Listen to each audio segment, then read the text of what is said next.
ಎಲ್ಲರಿಗೂ ನಮಸ್ಕಾರ. ನನ್ನ ಹೆಸರು ಛಾಯಾ ಅಂತ. ಅಸೋಸಿಯೇಟ್ ಪ್ರೊಫೆಸರ್ ಆಗಿ KLK ಸೊಸೈಟಿಯ Basavaprabhu Kore arts science commerce college Chikkodi ಇಲ್ಲಿ ವರ್ಕ್ ಮಾಡ್ತಾ ಇದ್ದೀನಿ. ನನ್ನ ಚಾನೆಲ್ ಏನು ಹೆಸರು ಅಂದರೆ ಛಾಯಾ ಅಂತ. ಇವತ್ತು ನಾನು ಅಪ್ಲೋಡ್ ಮಾಡ್ತಾ ಇರೋ ವಿಡಿಯೋ ಯಾವುದು ಅಂತಂದರೆ ಥರ್ಡ್ BSc NEPನಲ್ಲಿ ಪೇಪರ್ 2ನಲ್ಲಿ ಕೆಮೊಥೆರಪಿ ಆ್ಯಂಡ್ ಡ್ರಗ್ಸ್ ಅಂತ ಒಂದು ಚಾಪ್ಟರ್ ಬರುತ್ತೆ. ಆ ಎಂಟೈರ್ ಚಾಪ್ಟ್ರು ವಿಡಿಯೋನ ನಾನು ಅಪ್ಲೋಡ್ ಮಾಡೋಣ ಅಂತ ಅಂದ್ಕೊಳ್ತಾ ಇದ್ದೀನಿ. ನಿಮ್ಮ ಸಿಲೆಬಸ್ ಪ್ರಕಾರ ಏನಿದೆಯೋ ಅದೇ ಥರ ಅಪ್ಲೋಡ್ ಮಾಡ್ತಾ ಹೋಗ್ತೀನಿ. ಎಗೇನ್ ವೆಲ್ಕಮ್ ಟು ಛಾಯಾ. ನನ್ನ ಚಾನಲ್ನ ಸಬ್ಸ್ಕ್ರೈಬ್ ಮಾಡಿ, ಶೇರ್ ಮಾಡಿ. ನೀವು ನನ್ನ ಚಾನಲ್ಗೆ ಹೋಗಿ ಪ್ಲೇಲಿಸ್ಟ್ ಅಂತ ಕೊಟ್ಟರೆ BSc third BSc RCU third BSc NEP ಅಂತ ಕೊಟ್ಟರೆ ಇದುವರೆಗೂ ನಾನು ಅಪ್ಲೋಡ್ ಮಾಡಿರೋ ವೀಡಿಯೋಸ್ಗಳೆಲ್ಲ ನಿಮಗೆ ಒಂದೇ ಕಡೆಗೆ ಸಿಗ್ತಾ ಹೋಗುತ್ತೆ. ಸೊ ಕೆಮೊಥೆರಪಿ ಆ್ಯಂಡ್ ಡ್ರಗ್ಸಲ್ಲಿ ನಿಮ್ಮ ಸಿಲೆಬಸ್ ಪ್ರಕಾರ introduction, requirement of an ideal drug, classification, synthesis and uses of the following type of drugs ಅಂತ ಕೊಡ್ತಾ ಇದ್ದಾರೆ. ಆ್ಯಂಟಿಪೈರೆಟಿಕ್ಸ್ ಇದೆ, ಅನಸ್ಥೆಟಿಕ್ಸ್ ಇದೆ, ಆ್ಯಂಟಿ ಹಿಸ್ಟಮಿನ್ಸ್ ಇದೆ, ಆ್ಯಂಟಿ ಮಲೇರಿಯಲ್ ಇದೆ, ಫಾರ್ಮಸ್ಯೂಟಿಕಲ್ ರಿಯೇಜೆಂಟ್. ಅದ್ರ ಬಗ್ಗೆನೂ ನಿಮಗೆ ಕ್ವಶನ್ಸು ಅಥವಾ ಅದ್ರ ಬಗ್ಗೆನೂ ನಿಮ್ಮ ಟಾಪಿಕಲ್ಲಿ ಇಟ್ಟಿದ್ದಾರೆ.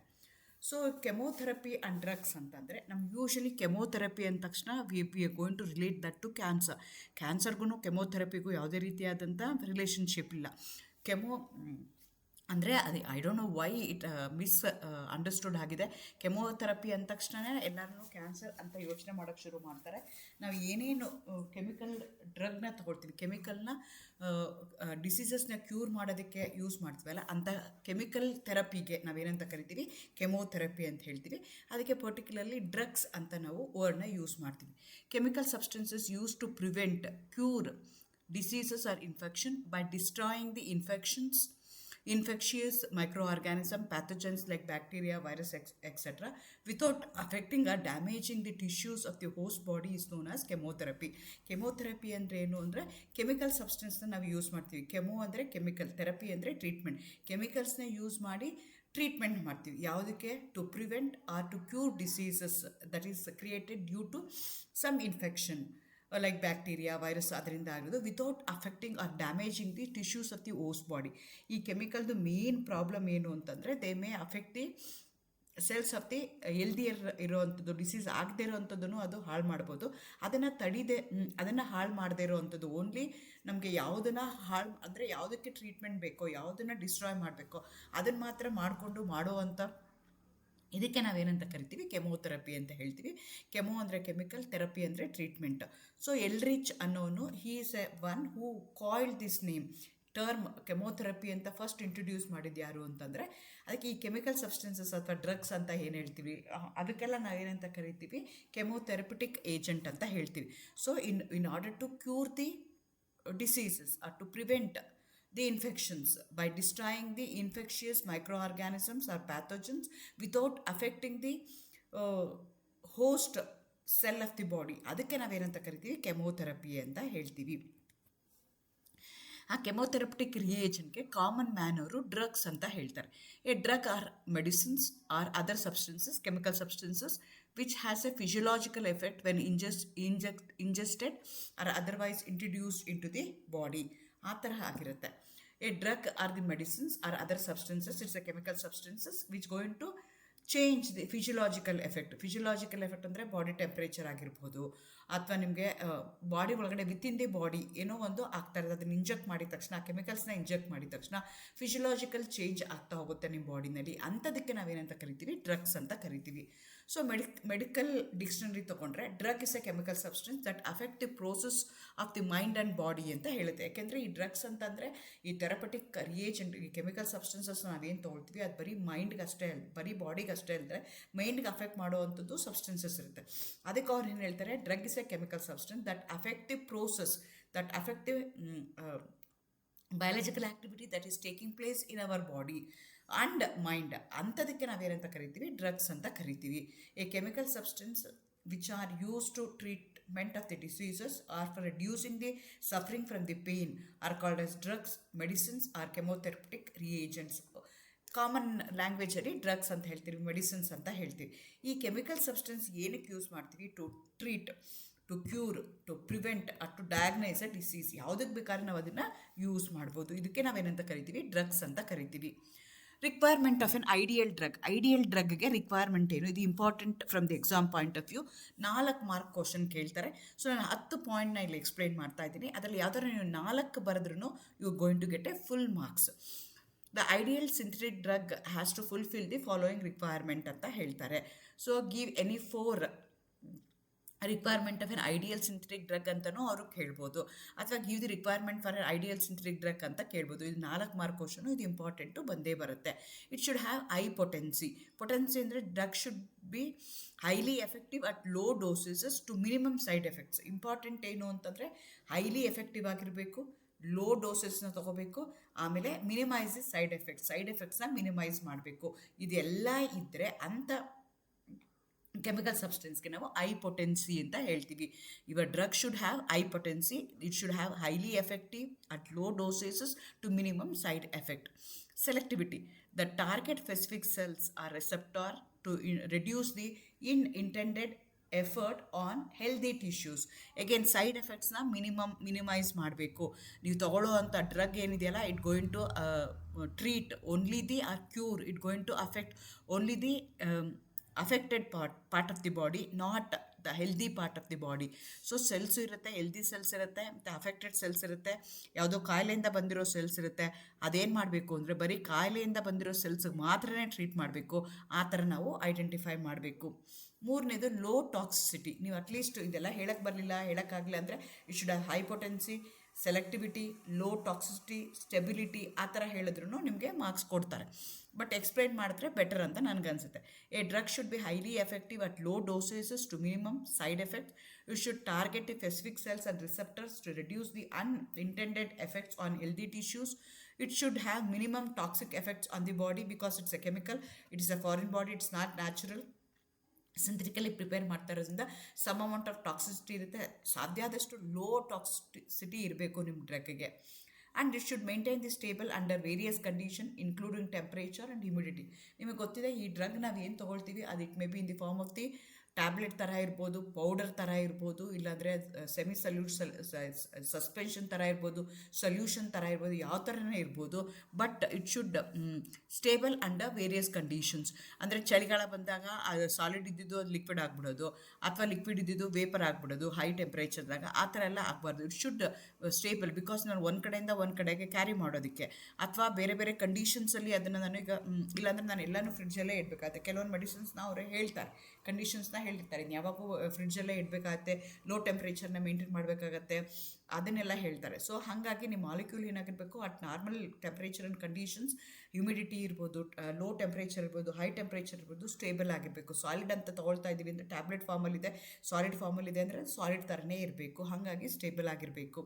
ಬಯೋ ಅವೈಲಬಿಲಿಟಿ, ಈಗ ನಾವು ಡ್ರಗ್ನ ತೊಗೊಳ್ತೀವಿ, ಡ್ರಗ್ನ ತೊಗೊಂಡಿದ್ದು ಏನು ಮಾಡಬೇಕು, ನನ್ನ ಬಾಡಿ ಸೆಲ್ಸ್ ಏನಿದೆಯಲ್ಲ ಅದು ಅಬ್ಸಾರ್ಬ್ ಮಾಡಬೇಕು. And it should be utilise in the body. ನೀವು ತೊಗೊಳ್ತೀರಾ, ಅದಕ್ಕೆ ಅದನ್ನು ಅರಗಿಸ್ಕೊಳ್ಳೋ ಶಕ್ತಿನೇ ಇಲ್ಲ ನಿಮ್ಮ ಬಾಡಿ ಪಾರ್ಟ್ಸ್ಗೆ ಅಂತಂದರೆ, ಅದು ಅರಗೋದೇ ಇಲ್ಲ, ಆದರೆ ಅದು ಡೈಜೆಸ್ಟೇ ಆಗಲ್ಲ ಅಂತಂದಾಗ ಅದೇನಾಗುತ್ತೆ ಅಂದರೆ ಅದಕ್ಕೆ ಅವೈಲಬಿಲಿಟಿನೇ ಸಿಕ್ಕಲ್ಲ. ಎಲ್ಲಿ ಕಾಯಿಲೆ ಬಂದಿರುತ್ತೋ ಅಲ್ಲಿಗೆ ಹೋಗಿ ಅದು ಟಾರ್ಗೆಟ್ ಮಾಡಬೇಕು ಅಂದರೆ ಇದು ಅವೈಲಬಿಲಿಟಿನೇ ಇಲ್ಲ ಅಂದಾಗ ಪ್ರಾಬ್ಲಮ್ ಆಗುತ್ತೆ. ಹಾಗಾಗಿ your drug should have bio availability ಇರಬೇಕು. ಸಿಂಥೆಟಿಕ್ ಫೀಸಿಬಿಲಿಟಿ ಇರಬೇಕು. Synthetic process should be straight forward with a few step and readily available starting material. Okay, ಈಗ ಡ್ರಗ್ ಆಯಿತು. ಈಗ ಪ್ರಿಪೇರ್ ಮಾಡಬೇಕಾದ್ರೆ ನಮ್ಗೆ ಏನಾಗಿರಬೇಕು, ಸಿಂಥೆಟಿಕಲಿ ಆ ಡ್ರಗ್ನ ಪ್ರಿಪೇರ್ ಮಾಡಬೇಕಾದ್ರೆ ಫೀಸಿಬಿಲಿಟಿ ಇರಬೇಕು. ಅಂದರೆ ನಂಬರ್ ಆಫ್ ಸ್ಟೆಪ್ಸು ಕಡಿಮೆ ಇರಬೇಕು, ಸ್ಟ್ರೈಟ್ ಫಾರ್ವರ್ಡ್ ಆಗ್ತಾ ಇರಬೇಕು.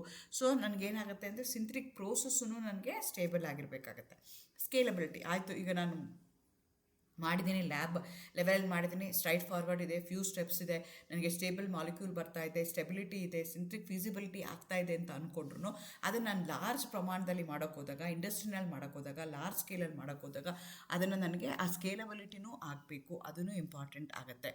ಕಾಸ್ಟ್ ಎಫೆಕ್ಟಿವ್ನೆಸ್ ಎಲ್ಲದಕ್ಕಿಂತ ಇಂಪಾರ್ಟೆಂಟು ಅಂದರೆ ಕಡಿಮೆ ಬೆಲೆ ಇರಬೇಕಾಗತ್ತೆ. ಬಿಕಾಸ್ ಎಲ್ಲರೂ ಅದನ್ನು ಅಫೋರ್ಡ್ ಮಾಡೋಕ್ಕಾಗಲ್ಲ, ತುಂಬ ಎಕ್ಸ್ಪೆನ್ಸಿವ್ ಆಯಿತು ಅಂದರೆ ಅಫೋರ್ಡ್ ಮಾಡೋಕ್ಕಾಗಲ್ಲ. ಹಾಗಾಗಿ ಕಾಸ್ಟ್ ಎಫೆಕ್ಟಿವ್ನೆಸ್ ಇರಬೇಕು, ಮಿನಿಮಮ್ ಸೈಡ್ ಎಫೆಕ್ಟ್ಸ್ ಇರಬೇಕು, ಲೋ ಟಾಕ್ಸಿಸಿಟಿ ಇರಬೇಕು, ಮಿನಿಮಮ್ ಸೈಡ್ ಎಫೆಕ್ಟ್ಸ್ ಇರಬೇಕು. ಜೊತೆಗೆ ರೆಗ್ಯುಲೇಟರಿ ಕಾಂಪ್ಲಿಯನ್ಸಸ್ ಏನಾದರೂ ಇದ್ದರೆ, ಯಾಕೆಂದರೆ ಇದನ್ನೆಲ್ಲ ಮಾಡಬೇಕು ಅಂತಂದರೆ ಅದೇ ಒಂದು ಬೋರ್ಡ್ ಇರುತ್ತೆ, ಫಾರ್ಮಸಿ ಬೋರ್ಡ್ಗಳಿರುತ್ತೆ, ಅಲ್ಲಿಂದ ಅದಕ್ಕೆ ರೆಗ್ಯುಲೇಟರಿ ಬೋರ್ಡಿಂದ ಅದಕ್ಕೆ ಅವರು ಪರ್ಮಿಷನ್ ತೊಗೊಂಡಿರಬೇಕಾಗತ್ತೆ. ಆ ಪರ್ಮಿಷನ್ ತೊಗೋಬೇಕು ಅಂದರೆ they have to maintain some amount of safety and ಎಫಿಷಿಯನ್ಸಿನ ಅವರು ಮೇಂಟೈನ್ ಮಾಡಬೇಕಾಗತ್ತೆ. ಸೊ ಇಷ್ಟು 10 ಪಾಯಿಂಟು ಇದ್ದರೆ ಅಂಥದನ್ನು ನಾವು ಐಡಿಯಲ್ ಸಿಂಥೆಟಿಕ್ ಡ್ರಗ್ ಅಂತ ಹೇಳ್ತೀವಿ. ಬಟ್ ಮೆಜಾರಿಟಿ ಆಫ್ ದಿ ಟೈಮ್ಸಲ್ಲಿ ಎಲ್ಲನೂ ನಾವು ಮಾಡೋಕ್ಕಾಗಲ್ಲ. Drug must be decide in such a way that it should kill or prevent the growth of only infected microorganism, not the host cell. In many cases, designing the drug to fulfill all the requirement is difficult. ಇದನ್ನೆಲ್ಲ ನಾನು ಮಾಡ್ತೀನಿ ಅಂದರೆ ಕಷ್ಟ ಆಗುತ್ತೆ. Bio availability ಮಾಡ್ತೀನಿ, scalability ಮಾಡ್ತೀನಿ, cost effective ಮಾಡ್ತೀನಿ, ಒಂದಕ್ಕೊಂದು ಆಗ್ಬೋದು, ಆಗ್ದಲ್ಲೇ ಇರ್ಬೋದು. But these are the requirement for the ideal synthetic drug. ಇದರಲ್ಲಿ 10 ಪಾಯಿಂಟ್ ಇದೆ. 10 ಪಾಯಿಂಟಲ್ಲಿ ನೀವು ಯಾವ್ದಾದ್ರು 4 ಪಾಯಿಂಟ್ನ ಇನ್ ಡೀಟೇಲಾಗಿ ಹೇಳಕ್ಕೆ ಬರಬೇಕಾಗತ್ತೆ.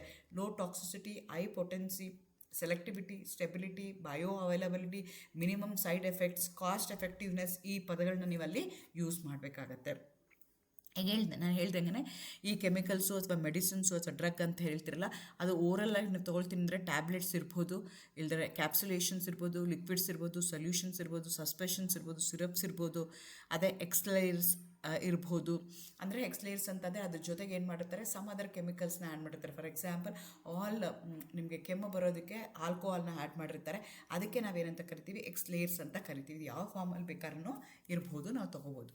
ಅದೇ ಥರ ಕ್ಲಾಸಿಫಿಕೇಷನ್ ಆಫ್ ಡ್ರಗ್ಸ್ನ ನೀವು ತೊಗೊಂಡ್ರೆ ಅದನ್ನು 2 ಥರ ಕ್ಲಾಸಿಫೈ ಮಾಡ್ತಾರೆ. ದಟ್ ಅಗೇನ್ ಬೇರೆ ಬೇರೆ ಥರನೂ ಮಾಡ್ತಾರೆ. ಬಟ್ ಇಲ್ಲಿ ನಾನು ನಿಮ್ಗೆ ಕೊಟ್ಟಿರುವಂಥ ಸಿಲೆಬಸ್ನ ನೋಡಿದಾಗ I can classify them into 2 category: infectious diseases, non infectious diseases ಅಂತ ಹೇಳ್ತೀವಿ. ಇನ್ಫೆಕ್ಷಿಯಸ್ ಅಂದರೆ ಒಬ್ಬರಿಂದ ಒಬ್ಬರಿಗೆ ಹರಡುವಂಥದ್ದು, ಅಂದರೆ ಮುಟ್ಟಿದಾಗ ಅಥವಾ ಕೆಮ್ಮಿದಾಗ, ಗಾಳಿನಲ್ಲಿ, ನೀರಲ್ಲಿ, ಆ ಥರ ಒಬ್ಬರಿಂದ ಒಬ್ಬರು ಹರಡುತ್ತಲ್ಲ, ಅದಕ್ಕೆ ಇನ್ಫೆಕ್ಷಿಯಸ್ ಡಿಸೀಸಸ್ ಅಂತ ಹೇಳ್ತೀವಿ. ಹರಡದೇ ಇದಕ್ಕೆ ನಾನ್ ಇನ್ಫೆಕ್ಷಿಯಸ್ ಡಿಸೀಸಸ್ ಅಂತ ಹೇಳ್ತೀವಿ. ಅಂಥದಕ್ಕೆ ಯೂಸ್ ಮಾಡುವಂಥ ಡ್ರಗ್ಗಳನ್ನು ನಾನು ಏನಂತ ಕರಿತೀನಿ, drug for non infectious diseases, drug for infectious diseases ಅಂತ ಮಾಡ್ತೀನಿ. ಈಗ drug for non infectious diseases ಅಂತ ಕೊಟ್ಟರೆ ಅನಸ್ಥೆಟಿಕ್ಸ್ ಇರ್ಬೋದು, ಆ್ಯಂಟಿಪೈರೆಟಿಕ್ಸ್ ಇರ್ಬೋದು. ದೋಸ್ ಆರ್ ದಿ ಎಕ್ಸಾಂಪಲ್ಸ್. ಅದೇ ಥರ ಡ್ರಗ್ ಫಾರ್ ಇನ್ಫೆಕ್ಷಿಯಸ್ ಅಂದರೆ ಆ್ಯಂಟಿಬಯೋಟಿಕ್ಸ್ ಇರ್ಬೋದು, ಆ್ಯಂಟಿ ಮಲೇರಿಯಲ್ ಇರ್ಬೋದು, ಆ್ಯಂಟಿ ಹಿಸ್ಟಮಿನ್ಸ್ ಇರ್ಬೋದು. ಇದಲ್ಲದಲ್ಲೇ ಆ್ಯಂಟಿ ಬ್ಯಾಕ್ಟೀರಿಯಲ್, ಆ್ಯಂಟಿಸೆಪ್ಟಿಕ್ಕು, ಟ್ರಾಂಕ್ಯುಲೈಸರ್ಸ್, ಬೇರೆ ಬೇರೆ ಕ್ಲಾಸ್ ಆಫ್ ಕಾಂಪೌಂಡ್ಸು ಇರ್ತವೆ. ಬಟ್ ನಿಮ್ಮ ಸಿಲೆಬಸ್ ಪ್ರಕಾರ ಅವ್ರು ಏನು ಹೇಳಿದ್ದಾರೆ ಅದನ್ನು ಮಾತ್ರ ನಾನಿಲ್ಲಿ ಎಕ್ಸ್ಪ್ಲೈನ್ ಮಾಡ್ತಾ ಇದ್ದೀನಿ. ಆ್ಯಂಟಿಪೈರೆಟಿಕ್ಸ್ ಅಂತ ಹೇಳ್ತೀವಿ. ಪೈರೋ ಅಂದರೆ temperature related. So it's a drug that is use to reduce the body temperature during the fever caused by the micro organism. ಅದಕ್ಕೆ ನಾವೇನಂತ ಕರಿತೀವಿ, ಆ್ಯಂಟಿಪೈರೆಟಿಕ್ಸ್ ಅಂತ ಹೇಳ್ತೀವಿ.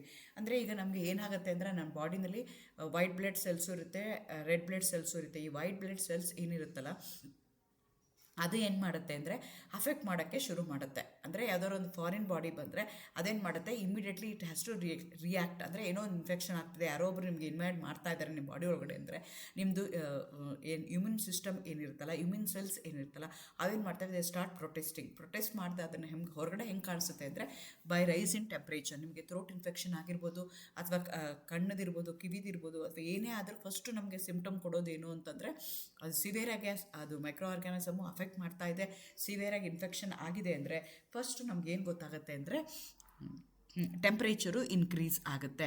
ಸೊ ಹಾಗಾಗಿ ನಾವು ಟೆಂಪ್ರೇಚರ್ನ ರೆಡ್ಯೂಸ್ ಮಾಡೋಕ್ಕೆ ಯೂಸ್ ಮಾಡ್ತೀವಲ್ಲ, ಆ ಕೆಮಿಕಲ್ಸ್ಗೆ ನಾವೇನಂತ ಕರಿತೀವಿ, ಆ್ಯಂಟಿಪೈರೆಟಿಕ್ಸ್ ಅಂತ ಕರಿತೀವಿ.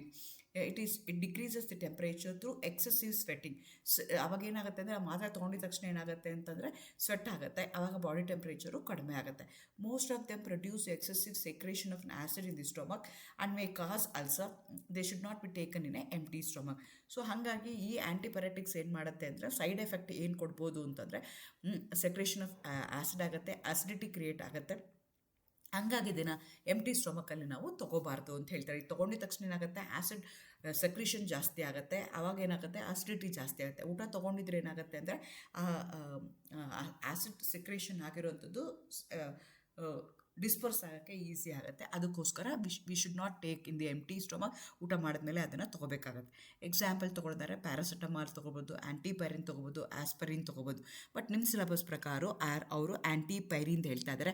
ಆ್ಯಂಟಿಪೈರಿಂದು ಸ್ಟ್ರಕ್ಚರ್ ಗೊತ್ತಿರಬೇಕು. Antipyrine is a class of drug which is used as an antipyretics. It's a drug which is use to reduce the body temperature during fever ಅಂತ ನಾವು ಹೇಳ್ತೀವಿ. ಅದೇ ಥರ 2ನೇ ಕ್ಲಾಸ್ಗೆ ನಾವೇನಂತ ಕರಿತೀವಿ ಅಂದರೆ ಅನಸ್ಥೆಟಿಕ್ಸ್ ಅಂತ ಕರಿತೀವಿ, ಅನಸ್ತೇಷಿಯಾ ಅಂತಲೂ ಹೇಳ್ತಾರೆ. ಇದೇನು ಮಾಡುತ್ತೆ ಅಂದರೆ certain part of the body ನಿಮಗೆ ಅನ್ಕಾನ್ಷಿಯಸ್ ಮಾಡುತ್ತೆ. ನಿಮ್ಗೆ ಈಗ ಹಲ್ ಡಾಕ್ಟರ್ ಹತ್ರ ಹೋಗ್ತೀರಾ, ಯಾವುದೋ ಒಂದು ಹಲ್ ಕೀಳ್ಬೇಕಾಗತ್ತೆ, ಆ ಹಲ್ ಹತ್ರ ಮಾತ್ರ ನಿಮ್ಗೆ ಏನು ಮಾಡ್ತಾರೆ, ಸೆನ್ಸೇಷನ್ ಇಲ್ಲದೆ ಇರೋ ಥರ ಒಂದು ಇಂಜೆಕ್ಷನ್ನ ಕೊಡ್ತಾರೆ. ಅಂಥದಕ್ಕೆ ನಾವೇನಂತ ಕರಿತೀವಿ, ಅನಸ್ತೇಷಿಯಾ ಅಂತ ಕರಿತೀವಿ. ಅಂದರೆ ನಿಮ್ಗೆ ಏನಾಗುತ್ತೆ ಅಂದರೆ ನಮ್ನೆಸ್ ಮಾಡಿಸ್ತಾರೆ, ಅದು ಅನ್ಕಾನ್ಷಿಯಸ್ ಮಾಡಿಸ್ತಾರೆ, ಆ ಪಾರ್ಟ್ ಯಾವುದೋ ಒಂದು ಪಾರ್ಟ್. ಅಂಥದಕ್ಕೆ ನಾವೇನಂತ ಕರಿತೀವಿ, ಅನಸ್ತೇಷಿಯಾ ಅಂತೇಳಿ. ಆವಾಗ ಅದ್ರ ಏನು ಆಪ್ರೇಟ್ ಮಾಡಬೇಕು, ತೆಗಿಬೇಕು ಎಲ್ಲನೂ ಮಾಡ್ತಾ ಹೋಗ್ತಾರೆ. ಆದರೆ ಇದರಲ್ಲಿ ಎರಡು ಥರ ಕನ್ಸಿಡರ್ ಮಾಡ್ಕೋಬೋದು. ಒಂದಕ್ಕೆ ಏನು ಮಾಡ್ತಾರೆ, ಲೋಕಲ್ ಅನಸ್ತೇಷಿಯಾ ಅಂತ ಕರಿತೀವಿ, ಇನ್ನೊಂದಕ್ಕೆ ಜನರಲ್ ಅನಸ್ತೇಷಿಯಾ ಅಂತ ಹೇಳ್ತೀವಿ. ಲೋಕಲ್ ಅನಸ್ತೇಷಿಯಾ ಅಂತ ನಾನು ಹೇಳ್ದಂಗೆ ಈಗ ಹಲ್ ಡಾಕ್ಟರ್ ಹತ್ರ ಹೋಗ್ತೀರಾ, ಅಲ್ಲಿ ಯಾವುದೋ ಒಂದು ಹಲ್ಲನ್ನು ನಿಮಗೆ ತೆಗಿಬೇಕು, ಅವಾಗಷ್ಟೇ ಅದನ್ನು ಯೂಸ್ ಮಾಡ್ತೀವಿ, ಅಲ್ಲಿ ಹತ್ರ ಮಾತ್ರ ಕೊಡ್ತಾರೆ. ಅಥವಾ ಯಾವುದೋ ಒಂದು ಕೈ ನಿಮ್ಗೆ ಏನೋ ಪ್ರಾಬ್ಲಮ್ ಆಗಿದೆ, ಕೈ ಹತ್ರ ಮಾತ್ರ ಆಪ್ರೇಟ್ ಮಾಡಬೇಕು ಅಂದರೆ ಕೈ ಮಾತ್ರ ನಿಮಗೆ ಕೊಡ್ತಾರೆ. ಅಂಥದಕ್ಕೆ ನಾವೇನಂತ ಕರಿತೀವಿ, ಲೋಕಲ್ ಅನಸ್ತೇಷಿಯಾ. ಕೆಲವೊಂದು ಸಲ ಏನಾಗುತ್ತೆ ಅಂದರೆ ಮೇಜರ್ ಡೆಲಿವರಿ ಟೈಮ್ ಇರ್ಬೋದು, ಸಿ ಸೆಕ್ಷನ್ ಆಗ್ತಿರ್ಬೋದು, ಅಥವಾ ಮೇಜರ್ ಆಗಿರುವಂಥದ್ದು ಯಾವುದೋ ಹಾರ್ಟ್ ಸರ್ಜರಿ ಮಾಡ್ತಾ ಇರ್ಬೋದು. ಅಂಥ ಕಡೆಗೆಲ್ಲ ಏನಾಗುತ್ತೆ ಅಂದರೆ ನಿಮಗೆ ಕಂಪ್ಲೀಟ್ ಬಾಡಿ ಏನಾಗಿರಬೇಕು, ಅನ್ಕಾನ್ಷಿಯಸ್ ಆಗಿರಬೇಕು. ಅದಕ್ಕೆ ಅವ್ರೇನು ಮಾಡ್ತಾರೆ, ಜನರಲ್ ಅನಸ್ತೇಷಿಯಾ ಕೊಡ್ತಾರೆ. ಸೊ ಅದನ್ನು ತೊಗೊಂಡ್ರೆ ಏನಾಗುತ್ತೆ ಅಂದರೆ entire body will become numb ಆಗುತ್ತೆ. ಸೊ ಎಕ್ಸಾಂಪಲ್ ತೊಗೊಳ್ಳೋದಾದರೆ ಲೋಕಲ್ ಅನಸ್ತೇಷಿಯಾಗೆ ನೊವಾಕೈನ್ ಹೇಳ್ತೀವಿ. ಅದೇ ಥರ ಜನರಲ್ಗಾದರೆ ಪೆಂಟಥಾಲ್ ಸೋಡಿಯಮ್ನ ನಾವು ತೊಗೊಳ್ತೀವಿ. These are the two example they have given according to your syllabus. ಇದು ಸ್ಟ್ರಕ್ಚರ್ ಗೊತ್ತಿರಬೇಕು, ನೊವಾಕೈನ್ದು ಸ್ಟ್ರಕ್ಚರ್ ಗೊತ್ತಿರಬೇಕು, ಅಂಡ್ ಅದೇ ಥರ ಪೆಂಟಥಾಲ್ ಸೋಡಿಯಮ್ದು ನಿಮಗೆ ಸ್ಟ್ರಕ್ಚರ್ ಬರೆಯೋದಕ್ಕೆ ಬರಬೇಕು as per your syllabus. Anaesthetics ಅಂದ್ರೇನು, these are the class of drugs use to make certain part of the body unconscious. ಅಂಥದಕ್ಕೆ ನಾವೇನಂತ ಕರಿತೀವಿ, ಅನಸ್ಥೆಟಿಕ್ಸ್ ಅಂತ ಕರಿತೀವಿ. ಅದೇ ಥರ ಆ್ಯಂಟಿ ಮಲೇರಿಯಲ್ ಅಂತ ಹೇಳ್ತೀವಿ. ಆಸ್ ದ ನೇಮ್ ಇಂಡಿಕೇಟ್ಸ್, ಆ್ಯಂಟಿ ಅಂದರೆ ಎಗನಿಸ್ಟ್ ದಿ ಮಲೇರಿಯಾ ನಾವು ಯಾವ ಡ್ರಗ್ ಯೂಸ್ ಮಾಡ್ತೀವಲ್ಲ ಅದಕ್ಕೆ ನಾವೇನಂತ ಕರಿತೀವಿ, ಆ್ಯಂಟಿ ಮಲೇರಿಯಲ್ ಡ್ರಗ್ ಅಂತ ಕರಿತೀವಿ. ಅದಕ್ಕೆ ಎಕ್ಸಾಂಪಲ್ ಯಾವುದಾಗಿರ್ಬೋದು ಅಂದರೆ ಪಲುಡ್ರೈನ್ ಅಂತ ಹೇಳ್ತೀವಿ ನಿಮ್ಮ ಸಿಲೆಬಸ್ ಪ್ರಕಾರ. ಅದಲ್ಲದೆ ಕ್ವಿನೈನ್ ಯೂಸ್ ಮಾಡ್ಬೋದು, ಕ್ಲೋರೋಕ್ವಿನೈನ್ ಯೂಸ್ ಮಾಡ್ಬೋದು. These are the drugs we are going to use. ಕೇಳ್ಬೋದು what are anti malarial drugs, give an example. So ನಿಮ್ಮ ಸಿಲೆಬಸ್ ಪ್ರಕಾರ ಪಲುಡ್ರೈನ್ ಇದೆ, ಅದನ್ನು ಬೇಕಾದ್ರೂ ಕೊಡ್ಬೋದು, ಅಥವಾ ಕ್ವಿನೈನ್ ಕೊಡ್ಬೋದು, ಕ್ಲೋರೋಕ್ವಿನೈನ್ ಕೊಡ್ಬೋದು, ಯಾವ್ದು ಬೇಕಾದ್ರೂ ಎಕ್ಸಾಂಪಲ್ ಕೊಡ್ಬೋದು. These are the drugs that we are going to use to treat for the malaria ನಿಮ್ಗೆ ಗೊತ್ತಾಗುತ್ತೆ ಹೇಗಾಗತ್ತೆ ಅಂತ. ಸೊಳ್ಳೆ ಕಚ್ಚೋದ್ರಿಂದ ನಿಮಗೆ ಅದು ಬರ್ತಾ ಹೋಗುತ್ತೆ. ಅದೇ ಥರ ಅನದರ್ ಕ್ಲಾಸ್ ಆಫ್ ಕಾಂಪೌಂಡ್ಸ್ ಇದೆ ವಿಚ್ ಇಸ್ ನಾನ್ ಇನ್ಫೆಕ್ಷಿಯಸ್ಗೆ ಮಾಡೋ ಅಂಥದ್ದು. ಅದು ಯಾವುದು ಅಂದರೆ ಆ್ಯಂಟಿಬಯೋಟಿಕ್ಸ್ ಅಂತ ಹೇಳ್ತೀವಿ. These are the chemical substances produced by the micro organism which suppress or growth or kill the other micro organism. So these are the substances that we are going to produce from the micro organism. ಒಂದು micro ಆರ್ಗ್ಯಾನಿಸಮ್ನ ಅದನ್ನು ತೆಗೆದು ಅದನ್ನು ಏನು ಮಾಡ್ತೀವಿ, to kill other micro ಆರ್ಗ್ಯಾನಿಸಮ್ನ use ಮಾಡ್ತೀವಿ. ಅಂಥದಕ್ಕೆ ನಾವೇನಂತ ಕರಿತೀವಿ, ಆ್ಯಂಟಿಬಯೋಟಿಕ್ಸ್ ಅಂತ ಕರಿತೀವಿ. ಇದು ನ್ಯಾಚುರಲ್ ಆಗಿ ಯಾವುದೋ ಅನಿಮಲ್ಸ್ನ ತೆಗಿತಾರೆ, ಅದಕ್ಕೆ ಬಯೋ ಅಂತ ವರ್ಡ್ ಯೂಸ್ ಮಾಡ್ತಾರೆ. ಆ್ಯಂಟಿ ಅಂದರೆ agonist. They are highly effective even in small ಕ್ವಾಂಟಿಟೀಸ್ನಲ್ಲೂ ಆ್ಯಂಟಿಬಯೋಟಿಕ್ಸ್ ಯೂಸ್ ಆಗುತ್ತೆ. The first antibiotic was discovered by Alexander Fleming in 1929 which was produced from the penicillin mould and he name the substance as penicillin ಅಂತ ಹೇಳ್ತಾನೆ. ಇದು example ತೊಗೊಳ್ಳೋದಾದ್ರೆ penicillin ಇರ್ಬೋದು, ಕ್ಲೋರಾಫ್ರೆಮಿಕಾಲ್ ಇರ್ಬೋದು, tetracycline ಇರ್ಬೋದು. Tetracycline ನಿಮ್ಮ syllabus ಪ್ರಕಾರ ಇದೆ, ಅದರ ಸ್ಟ್ರಕ್ಚರ್ ನಿಮಗೆ ನಿಂತಿರಬೇಕಾಗುತ್ತೆ. ವಾಟ್ ಆರ್ ಆ್ಯಂಟಿಬಯೋಟಿಕ್ಸ್ ಅಂದರೆ they are the broad spectrum drugs ಅಂತ ಹೇಳ್ತೀವಿ. ಅಂದರೆ ಸುಮಾರು ಇನ್ಫೆಕ್ಷನ್ಸ್ನ ಅಫೆಕ್ಟ್ ಮಾಡೋದಕ್ಕೆ. ಈಗ ಫಾರ್ ಎಕ್ಸಾಂಪಲ್ ಜ್ವರನೂ ಬಂದಿರುತ್ತೆ, ಕಣ್ಣು ನೋವು ಬರ್ತಾ ಇದೆ, ಅಥವಾ ನನಗೆ ತುಂಬ ಇನ್ಫೆಕ್ಷನು ಆಗಿದೆ ಅಂದರೆ ಮೂರು ಟ್ಯಾಬ್ಲೆಟ್ ತೊಗೊಳ್ಬೋದು. ಒಂದೇ ಟ್ಯಾಬ್ಲೆಟಲ್ಲಿ ಏನು ಮಾಡುತ್ತೆ, ಇನ್ ಸ್ಮಾಲ್ ಡೋಸಸಲ್ಲಿ ನಾವೇನು ಮಾಡ್ಬೋದು, we can cure all the 3 ಸಿಮ್ಟಮ್ಸ್ನ ಒಂದೇ ಡ್ರಗ್ನ ಯೂಸ್ ಮಾಡ್ತೀವಿ. ಅಂಥದಕ್ಕೆ ನಾವೇನಂತ ಕರಿತೀವಿ, ಬ್ರಾಡ್ ಸ್ಪೆಕ್ಟ್ರಮ್ ಡ್ರಗ್ಸ್ ಅಂತ ಕರಿತೀವಿ. ಸೊ ಇದನ್ನು ಆ್ಯಂಟಿಬಯೋಟಿಕ್ಸ್ನ ನಾನು ಬ್ರಾಡ್ ಸ್ಪೆಕ್ಟ್ರಮ್ ಕೆಮಿಕಲ್ಸ್ ಅಂತ ಡ್ರಗ್ ಅಂತ ನಾನು ಕನ್ಸಿಡರ್ ಮಾಡ್ಕೊಳ್ತೀನಿ. ಅದೇ ಥರ ಆ್ಯಂಟಿಹಿಸ್ಟಮೈನ್ಸ್ ಅಂತ ಹೇಳ್ತೀವಿ. ಇದು ಏನು ಅಂತಂದರೆ ನಿಮಗೆ ಏನು ಇನ್ಫೆಕ್ಷನ್ಸ್ ಆಗ್ತಾ ಇರುತ್ತೆ, ಅಥವಾ ನಿಮಗೆ ಅಲರ್ಜೀಸ್ ಆಗ್ತಾ ಇರುತ್ತೆ, ಹೇ ಫೀವರ್, ಹೈವ್ಸ್ ಅಥವಾ ಕಂಜಕ್ಟಿವೈಟಿಸ್ ಅಂತ ಕರಿತೀವಿ, ಕಣ್ಣಿಗೆ ಕೆಂಪಾಗೋವಂಥದ್ದು, ಮಡ್ರಾಸ್ ಐ ಅಂತ ಏನು ಹೇಳ್ತೀವಿ, ಆ ಥರದ್ದು. ಅಂಥದಕ್ಕೆಲ್ಲನೂ ಅಂಥ ಸಿಮ್ಟಮ್ಸ್ ಇರುವಂಥ ಅಲರ್ಜೀಸ್ನ ಕ್ಯೂರ್ ಮಾಡೋದಕ್ಕೆ ಯೂಸ್ ಮಾಡೋದಕ್ಕೆ ಆ್ಯಂಟಿಹಿಸ್ಟಮಿನ್ಸ್ ಅಂತ ಕರಿತೀವಿ. ಸೊ ಮೋಷನ್ ಸಿಕ್ನೆಸ್ ಇರ್ಬೋದು, ಫೀಲಿಂಗ್ ಸಿಕ್ನೆಸ್ ಇರ್ಬೋದು, ಬೀಯಿಂಗ್ ಸಿಕ್ನೆಸ್ ಇರ್ಬೋದು. ಅಂದರೆ ಎಲ್ಲೋ ಟ್ರಾವೆಲ್ ಮಾಡ್ತಾ ಇರ್ತೀರಾ, ಹೈ ಆಲ್ಟಿಟ್ಯೂಡಲ್ಲಿ ಹೋಗ್ತಾ ಇರ್ತೀರಾ, ಅಥವಾ ಯಾವುದೋ ಬಸ್ಸಲ್ಲಿ ಹೋಗ್ತಿರ್ತೀರ, ಮೋಷನ್ ಆಗ್ತಾ ಇದ್ದಾಗ ನಿಮಗೆ ಅಂದರೆ ವೆಹಿಕಲ್ ಮೂವ್ ಆಗ್ತಿದ್ದಾಗ ನಿಮಗೆ ಒಂಥರ ಅನ್ಈಸಿನೆಸ್ ಅನಿಸುತ್ತೆ. ಅದೇ ಥರ ಫೀಲಿಂಗ್ ನಾಸಿಯಾ, ವಾಂತಿ ಮಾಡೋಂಗೆ ಆಗುತ್ತೆ ನಿಮಗೆ, ಅಥವಾ ವಾಮಿಟಿಂಗ್ ಆಗುತ್ತೆ, ಈ ಥರ ಎಲ್ಲ ಇರುತ್ತೆ ನಿಮಗೆ. ಇಸ್ನೋಮಿಯಾ ಅಂತ ಹೇಳ್ತಾರೆ, ಶಾರ್ಟ್ ಟರ್ಮ್ ಟ್ರೀಟ್ಮೆಂಟ್ ಫಾರ್ ಇನ್ಸೋಮಿಯಾ. ಇದಕ್ಕೆಲ್ಲನೂ ನಾವು ಯೂಸ್ ಮಾಡುವಂಥ ಡ್ರಗ್ಗೆ ನಾವೇನಂತ ಕರಿತೀವಿ, ಆ್ಯಂಟಿಹಿಸ್ಟಮಿನ್ಸ್ ಅಂತ ಕರಿತೀವಿ. ಎಕ್ಸಾಂಪಲ್ ಕ್ಲೋರೋಫಿರಾಮೈನ್, ಮೆಲೇಟ್ ಅಂತ ಹೇಳ್ತಾರೆ ನಿಮ್ಮ ಸಿಲೆಬಸ್ ಪ್ರಕಾರ. ಅದಲ್ಲದಲ್ಲೇ ಬೇರೆ ಬೇರೆ ನಾವು ಯೂಸ್ ಮಾಡ್ತಾ ಹೋಗ್ತೀವಿ. ಸೊ ಆ್ಯಂಟಿ ಹಿಸ್ಟಮಿನ್ಸ್ ಅಂದರೆ those are the drugs use to relief the symptoms of the allergy symptoms ಏನಾಗುತ್ತಲ್ಲ ಅದನ್ನು ಕಡಿಮೆ ಮಾಡೋದಕ್ಕೆ, ಅದನ್ನು ರೆಡ್ಯೂಸ್ ಮಾಡೋದಕ್ಕೆ, ಅದನ್ನು ರಿಲೀಫ್ ಮಾಡೋದಕ್ಕೆ ಯೂಸ್ ಮಾಡೋವಂಥ ಡ್ರಗ್ಸ್ಗೆ ನಾವೇನಂತ ಕರಿತೀವಿ, ಆ್ಯಂಟಿ ಹಿಸ್ಟಮೀನ್ಸ್ ಅಂತ ಕರಿತೀವಿ. ಅದೇ ಥರ ಈಗ ಇಷ್ಟು ಕ್ಲಾಸ್ ಆಫ್ ಕಾಂಪೌಂಡ್ಸ್ ಓದಿದ್ವಿ. ಆ್ಯಂಟಿಪೈರೆಟಿಕ್ ಓದ್ವಿ, ಆ್ಯಂಟಿ ಹಿಸ್ಟಮಿನ್ ಓದ್ವಿ, ಆ್ಯಂಟಿ ಮಲೇರಿಯಲ್ ಓದಿದ್ವಿ, ಆ್ಯಂಟಿಬಯೋಟಿಕ್ಸ್ನ ಓದಿದ್ವಿ. ಇದರದ್ದು ಈಗ ಒಂದೊಂದು ಕಾಂಪೌಂಡು ನಿಮ್ಮ ಸಿಲೆಬಸ್ ಪ್ರಕಾರ ಅದರದ್ದು ಪ್ರಿಪ್ರೇಷನ್ ಮತ್ತು ಅದರದ್ದು ಯೂಸಸ್ಸು ಹೇಳ್ಬೇಕು ಅಂತ ಹೇಳ್ತಿದ್ದಾರೆ. ಆ್ಯಂಟಿಪೈರಿನ್ ಅಂತ ಹೇಳ್ತಿದ್ದೀವಿ. ನಿಮಗೆ ನಾನು ಹೇಳ್ದಂಗೆ ಆ್ಯಂಟಿಪೈರಿನ್ ಸ್ಟ್ರಕ್ಚರ್ ಬರೆಯೋಕ್ಕೆ ಬರಬೇಕು, ಅದರದ್ದು ಸಿಂಥಸಿಸು ನಿಮಗೆ ಕೇಳಬೇಕು. ಸೊ ಇದುವರೆಗೂ ನವಕಾಯಿಂದು ಸುಮಾರು ಸಲ ಸಿಂಥಸಿಸ್ ಕೇಳಿದರೆ ಆ್ಯಂಟಿಪೈರಿಂದು ಯೂಸು ಮತ್ತು ಸ್ಟ್ರಕ್ಚರು ಕೇಳ್ತಾರೆ. ಸೊ ನಿಮ್ಮ ಸಿಲೆಬಸ್ಸಲ್ಲಿ ಯಾವ್ಯಾವುದಿದೆಯೋ ಎಲ್ಲದರದ್ದು ಸ್ಟ್ರಕ್ಚರು, ಎಲ್ಲದರದ್ದು ಪ್ರಿಪ್ರೇಷನ್ನು ನೀವು ನೋಡಿಕೊಂಡ್ರೆ ಈಸಿಯಾಗಿ ಈ ಚಾಪ್ಟ್ರಲ್ಲಿ ನೀವು ಮಾರ್ಕ್ಸ್ನ ತೊಗೋಬೋದು. Antipyrine can be synthesised by taking ethyl acetoacetate as a starting material. So ಈ ಈಥೈಲ್ ಅಸಿಟೋಅಸಿಟೇಟ್ಗೆ ನಾವೇನಂತ ಕರಿತೀವಿ, ಆ್ಯಕ್ಟಿವ್ ಮಿಥಿಲಿನ್ ಕಾಂಪೌಂಡ್ಸ್ ಅಂತ ಕರಿತೀವಿ. ಆ ಕಾಂಪೌಂಡ್ಸಲ್ಲಿ CH2 group will be sandwiched between the highly electronegative CO bonds ಮಧ್ಯದಲ್ಲಿ ಅದು ಸ್ಯಾಂಡ್ವಿಚ್ ಆಗಿರುತ್ತೆ.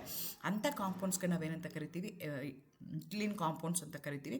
Since they are highly active in nature, whatever the hydrogen are highly acidic in nature, I can easily remove that hydrogen by some other group. ಹಾಗಾಗಿ ಅದನ್ನು active methylene compounds ಅಂತ ಕರಿತೀವಿ. Majority of the drug ಸಿಂಥಸಿಸಲ್ಲಿ ನಾವು use ಮಾಡುವಂಥದ್ದು ಇದನ್ನು active methylene ಕಾಂಪೌಂಡ್ಸ್ನ use ಮಾಡ್ತೀವಿ. Because I can easily replace that hydrogen by some other group. So ಇವರು ಏನು ಮಾಡ್ತಾ ಇದ್ದಾರೆ, ಈಥೈಲ್ ಅಸಿಟೋಅಸಿಟೇಟ್ನ ತೊಗೊಳ್ತಾ ಇದ್ದಾರೆ, which is an active methylene compound that when made to react with phenyl hydrazine ಜೊತೆಗೆ ರಿಯಾಕ್ಟ್ ಮಾಡಿದಾಗ ಅಲ್ಲೇನಾಗುತ್ತೆ, ವಾಟರ್ ಎಲಿಮಿನೇಷನ್ ಆಗುತ್ತೆ. C+O ಇರುತ್ತೆ, ನಿಮಗೆ ಗೊತ್ತಿದೆ. ಫಿನೈಲ್ ಹೈಡ್ರೋಜಿನ್ ಏನು ಮಾಡುತ್ತೆ, going to react with aldehydes or ketones ಜೊತೆಗೆ ರಿಯಾಕ್ಟ್ ಆಗುತ್ತೆ. ಈಥೈಲ್ ಅಸಿಟೋಅಸಿಟೇಟ್ ಟು ಎಸ್ಟರ್ ಫಾರ್ಮಲ್ಲಿದೆ. ಎಸ್ಟರಲ್ಲಿ